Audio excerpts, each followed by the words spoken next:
Rica é a sua história profissional, recheada de momentos marcantes no teatro, no cinema e especialmente na televisão brasileira. É um ator como poucos, que vem superando mais obstáculos do que a profissão exige. Destaca-se entre muitos e é um conhecedor de mão cheia da profissão que ele exerce. É um dos mais respeitados atores brasileiros. Eu recebo hoje aqui em nosso estúdio da TV Alerj, no programa Perfil, o ator Milton Gonçalves, a quem você vai conhecer um pouquinho mais agora. Na adolescência, ele decidiu seguir na contramão do que parecia óbvio para a sua vida. Nesta época, descobriu a arte de representar. Por ela se apaixonou e hoje figura entre os mestres deste ofício. Prêmios importantes não faltam à sua galeria. E colocar a sua arte a serviço da cidadania é uma das causas que abraça fervorosamente, o que faz do ator Milton Gonçalves referência além dos palcos. Milton, muito obrigado pela sua presença, pela sua participação no programa Perfil. Vai ser um prazer grande revê-lo e conversar de novo com você. Eu é que agradeço essa generosidade, a oportunidade de vir aqui, falar um pouco da minha alma, falar das minhas ansiedades, dos meus desejos. Das derrotas eu não vou falar, não. Falar das minhas vitórias. Mas são mais sucessos do que fracassos. Graças a Deus. Você é mineiro e veio para São Paulo. Sou mineiro, nasci numa cidade chamada Monte Santo, que fica na fronteira com São Paulo, só para localizar. Do lado de Minas é Monte Santo e do lado de São Paulo é Mococa. Lembra? A vaquinha, a Mococa, sim. É ali. E após exercer meu trabalho e minha profissão durante anos em São Paulo, um belo dia andando por esse Brasil de Deus, descobri o Rio de Janeiro. Se encantou por ele? E falei comigo mesmo, é aqui que eu quero ficar. E fiquei, e aqui estou. Você está aqui há muitos anos. Quase 50 anos. Ainda estou aprendendo a chiar. Com os meus filhos, né? Seus filhos são todos cariocas, né? São todos cariocas. Minha mulher é amazonense. Ah, tá. Minha mulher é pessoa bacana. Sua companheira de longa data. Já tem estrada, né? Já. Antes de você chegar a ser ator, você exerceu algumas outras profissões que nada tem a ver com as artes cênicas. O que você fez antes de ser ator? Eu fui aprendiz de farmácia, eu fui aprendiz de alfaiate, eu trabalhei em fábrica de vassoura, eu trabalhei em litografia, isso que se faz hoje com essas máquinas fantásticas que imprimem cartazes. Antigamente era feito na pedra. Eu fui operador, fui tira-folha, trabalhei em gráfica há muitos anos. Enfim, eu aprendi muita coisa. Na minha fase de farmácia era aquele que fazia as pomadas que hoje são compradas industrializadas, a gente fazia na farmácia. Manualmente. Aprendi a dar injeção, né? Eu parei o dia que eu fui dar uma injeção na minha filha, ficou ruim, eu falei, não mais, nunca mais toquei lá. E ao longo da vida você vai tendo que aprender coisas para sobreviver, não é? Que lá vem a tempestade, você tem que saber como se desviar da tempestade e ir vivendo. É verdade. Fiz uma série de coisas, né? Fui paraquedista civil, fiz uma série de loucuras. E foi por conta da gráfica, ou pelo teu trabalho na gráfica, que você chegou no teatro? Olha, eu trabalhava na gráfica e um belo dia um amigo meu, chamado Leonel Kogan, um judeu, chegou lá para imprimir uns convites para um espetáculo de uma peça que se chama A Mão do Macaco, que é uma história que tem uma mão do macaco ressecada, na campanha das Índias feita pelos ingleses, e de repente a pessoa que primeiro a ganha, ele tem direito a 3 pedidos, mas sempre é funesto o terceiro pedido. E eu que ia muito ao cinema, incentivado pela minha mãe, eu sempre digo isso, que na sua santa ignorância, sempre me dizia, vá ao cinema, vá ao cinema, vá ao cinema. Então, o meu mundo era o cinema, era uma sala escura, tela, né, e aquela imagem na qual a gente mergulhava. Um belo dia ele trouxe esses convites, eu imprimi e fui com um amigo ver esse espetáculo em São Paulo. E eu fiquei impressionado como é que se podia, numa sala, abrir uma cortina e pessoas de carne e osso fazerem coisas que, para mim, seriam impraticáveis, já que o cinema é muito mais mágico. E quando ele voltou, disse, gostou? Gostei. E como eu sempre fui muito metido, eu disse, gostei, sou capaz de fazer. O passo seguinte, ele me chamou, eu fui fazer um teste lá num clube de teatro. Após isso, fui para um outro grupo de teatro. E, enfim, um belo dia participei de uma peça do Arthur Azevedo chamada Dote, Mas você começou no teatro infantil? Você fez alguma peça Não, infantil? isso foi a peça adulta. Ah, Esse clube, onde eu fiz o DOT, do Arthur Azevedo, sim. ele produzia mensalmente um espetáculo para crianças e um para adultos. Ah, sim. E eu estava no para crianças, que era o negócio de um soldado de chocolate. Soldado de chocolate. Um não é? soldado de chocolate. Não podia ser de creme. E você certamente era o soldado de chocolate. Eu era o soldado de chocolate. E aí, o ator que fazia o Negro Velho na peça O Dote, foi faltando, aí eu fui promovido, entre aspas, para fazer o Negro Velho. Obviamente deve ter sido uma porcaria, porque eu era muito novo, imagina, com a cabeça pintada, fazendo caricatura de um Negro Velho. Então fui lá, me saí muito bem, decorei tudo, aquilo que tinha que decorar no afã, no desejo de ver se aquilo era mesmo que eu queria fazer, enfim. E a partir dali, tem um veneno que é o das tábuas. Quando você sobe no palco e se exibe e é exibido, não tem como tirar. É um veneno que você bota e não tem mais como voltar. E dali, grupo Teatro Amador, fui com Egídio Écio, enfim, fui aprendendo alguma coisa aqui, uma coisa lá. Um belo dia, eu fui chamado por um amigo, Sérgio Rosa, que disse, olha, no Teatro de Arena de São Paulo, vão montar uma peça chamada Ratos e Homens, né, de Steinbeck. E eles estão precisando de um ator negro para fazer lá uma personagem.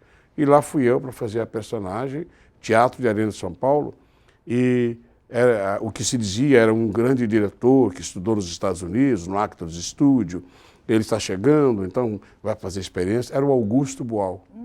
Né? E lá encontrei, eu sempre falo isso, eu tive a companhia maravilhosa, que eu falei isso outro dia num programa também. Fui para lá e tive a agradável companhia de Gianfrancesco Guarnieri. Com quem você fez, eles não usam Eles black não tie, usam mas lá black na tie, frente. Oduvaldo Viana Filho, José Renato, Augusto Boal, Flávio Miliaccio, Vera Gertel. Só gente de peso. Só gente de peso, Dirce Miliaccio, Xandó Batista. E daí para frente, um número muito grande de atores maravilhosos com os quais eu aprendi muitas coisas. Nessa época você já tinha pensado, é isso que eu quero fazer da vida? Eu quero ser ator. Ali você já tinha definido isso para você? Já. O teatro me deu a rara oportunidade de perder a vergonha, que eu era muito tímido. Se eu dissesse uma frase antes e a pessoa não entendesse, para repetir era muito complicado, que eu tinha receios, medo, vergonha de não saber falar direito. Mas se eu tivesse feito também um teste vocacional, teria dado, entre outras coisas, esta capacidade ou possibilidade de fingir sentimentos, que é a grande marca, né, que é o que alimenta o ator, a sua capacidade de cada vez mais, com realismo, você produzir outras personagens dentro de você e usar com competência. E acreditar nelas. E acreditar nela, claro. O primeiro a acreditar tem que ser o ator, porque se ele não acreditar, está perdido o espetáculo. Ninguém mais acredita. Ninguém mais acredita. Milton, tem um telespectador que quer falar com você. Vamos ouvir a sua pergunta. Saber como foi o início da sua carreira pela questão de você ser negro. Que tipo de preconceito você sofreu e como foi? Bom, obviamente eu não posso deixar de negar que o preconceito é um fato existente, é um fenômeno que você tem que constantemente lutar contra, porque o preconceito ele não se aloja só na questão racial. Tem preconceito contra o gordo, tem preconceito contra o homossexual, tem preconceito contra o baixinho, ou contra o cara que é muito mais alto. E, evidentemente, por questões também econômicas, por questões históricas de escravidão, que um dia eu gostaria de poder falar melhor sobre isso. Claro que eu sofri preconceitos. Mas a minha grande sorte também foi que, pelo fato de eu ter ido ao Teatro de Arena, onde já tínhamos ali as sementes de um tipo diferente de teatro, onde nós queríamos era descobrir, estudar, botar no palco, conversar sobre qual é o raciocínio do homem comum brasileiro, o que ele pensa, quais são os sonhos dele, o que ele deseja, qual é o direcionamento político, ideológico deste homem brasileiro. Então, nesse sentido, lá no grupo do Teatro de Arena, nesta agradável companhia dessas pessoas que eu te falei, que tem muitos outros que eu não estou falando agora, nós acertamos entre nós que as nossas diferenças não eram importantes. O diferente era você mergulhar nesta questão de o que é o homem brasileiro. E sendo assim, eu estou absolutamente inserido. Naquele tempo eu não falava assim, hoje eu já falo. Que a população, a civilização brasileira, o conglomerado racial brasileiro, a metade, ou quase a metade, é constituída de negro, parente e afim. Naquele tempo eu não dizia isso, mas no grupo de teatro de Arena, onde eu aprendi até a sobreviver, a gente não tinha esta preocupação. Vocês tinham outros companheiros negros também fazendo teatro? Tinha eu. Tinha eu que, no Teatro de Arena, fiz coisas, fiz muitos personagens, fiz inclusive um que em qualquer outro lugar não seria factível, realizável, que eu fiz uma peça do Maquiavel, né? Eu fazia o sujeito o Ligúrio, que era o que armava todas as coisas, não é? E isso foi decidido pelo próprio Teatro de Arena, pelo grupo do Teatro de Arena, pelo Boal e pelos outros, porque a gente veio para o Rio de Janeiro para fazer esse espetáculo. E o Guarnieri, que Deus o tenha, que fazia o personagem, tinha que voltar para São Paulo. E eu fazia o escravo. Eu estava absolutamente acomodado, escravo, negro, né? Um belo dia ele chegava e disse, você vai fazer o personagem. Eu falei, como assim fazer outro personagem? É você que vai fazer, o Boal e o Guarnieri. Então, este espírito de dizer, você vai fazer o personagem, que em nenhum outro lugar faria um negro aquele personagem, isso não foi agora, isso foi há muitos anos. Há muitos anos, final dos anos 50. Então, para mim, foi o início, talvez, de uma luta muito grande contra o preconceito, contra a discriminação. É isso que foi. Dificuldades, respondendo a ela, é lógico que eu tive dificuldades, porque o meu erro, em outras circunstâncias, seria um errinho. Em sendo negro e estando no lugar onde eu estava, se transformava num errão, um erro enorme. Mas isso não foi empecilho para que eu caminhasse. Mas na arte, por exemplo, você acha que é um lugar melhor, de melhor adequação para as minorias? No seu caso, por ser negro, ou de forma geral? Pois é, mas é que está, eu não sou minoria. Ajuda? Eu sou metade. Não, sim, no seu caso não. Você também não falou isso, mas é que eu quero dizer, eu sou metade da população brasileira. Sim, mas eu estou dizendo, isso não era uma coisa vista sob esse prisma. Ao contrário, vivia-se e vive-se até hoje fingindo que as pessoas não têm essa realidade, não fazem nenhum tipo de discriminação. Então, ainda assim, naquele tempo, para você era confortável estar ali no teatro? Você acha que a arte ajuda nesse sentido? Claro. Se você clareia a sua mente, se você passa a entender mais. Eu queria muito estudar naquela época, e eu não tinha como estudar, porque naquela época fazer o ginásio já era um milagre caído dos céus. E eu tinha muito desejo. Com os meus 14, 15, 16 anos, eu trabalhei numa livraria. E ali, as pessoas que eram de esquerda em São Paulo, que eram do Partido Comunista, e eu vou logo dizendo para não ficar nenhuma dúvida, eu não sou comunista, não é porque eu tenha medo, é porque eu acredito em Deus. Eu acredito em Deus. Então, mas as pessoas que me cercavam me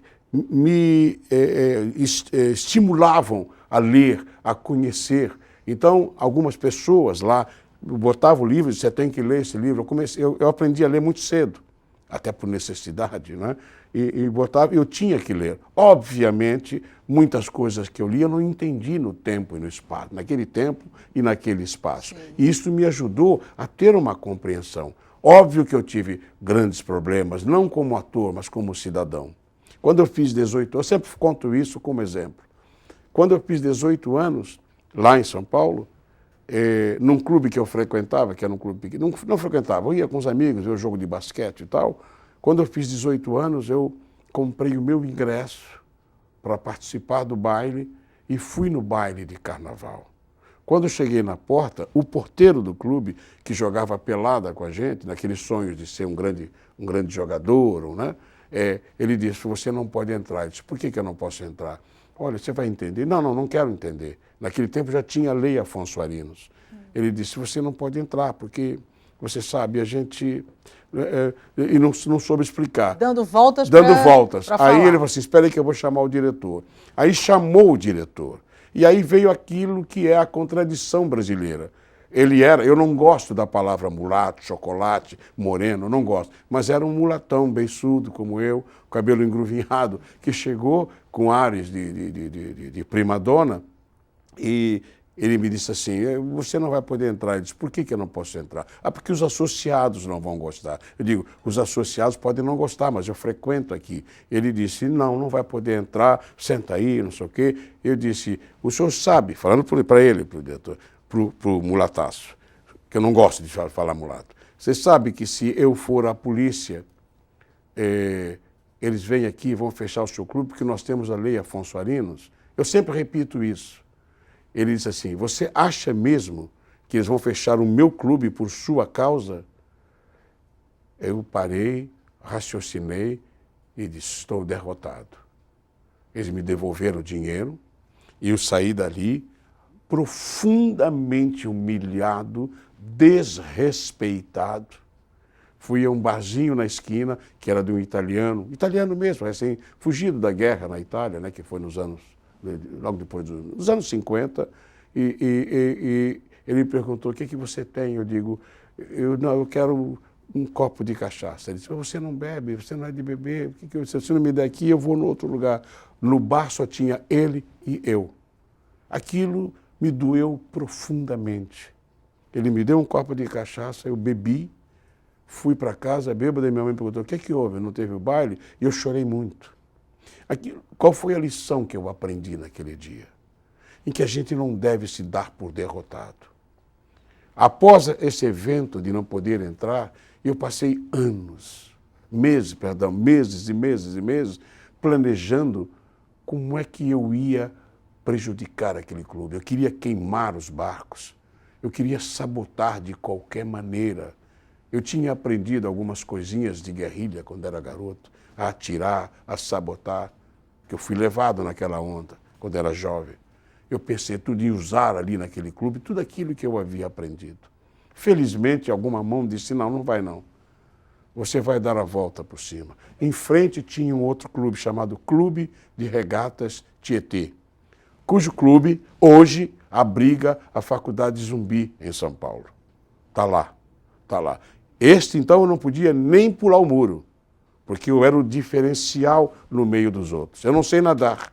Por que eu não sei nadar? Porque quando chegou a época dos meninos aprenderem a nadar, mesmo os pobres que moravam na vila que eu morava, de quartos e cozinha comunal, eles foram, e eu não podia ir porque era negro. Isso não entrava na minha cabeça. E ainda bem que não entrou, Milton, e você conseguiu reverter toda essa história com mas isso que eu estou falando é com um alerta para aqueles que hoje se veem excluídos. Tem que lutar, tem que brigar. Eu jamais na minha vida imaginei que um dia os Estados Unidos teriam um presidente negro. Mas isso a gente vai conversar no próximo bloco. A você que nos assiste, é um minutinho só, não sai daí que tem mais perfil para você.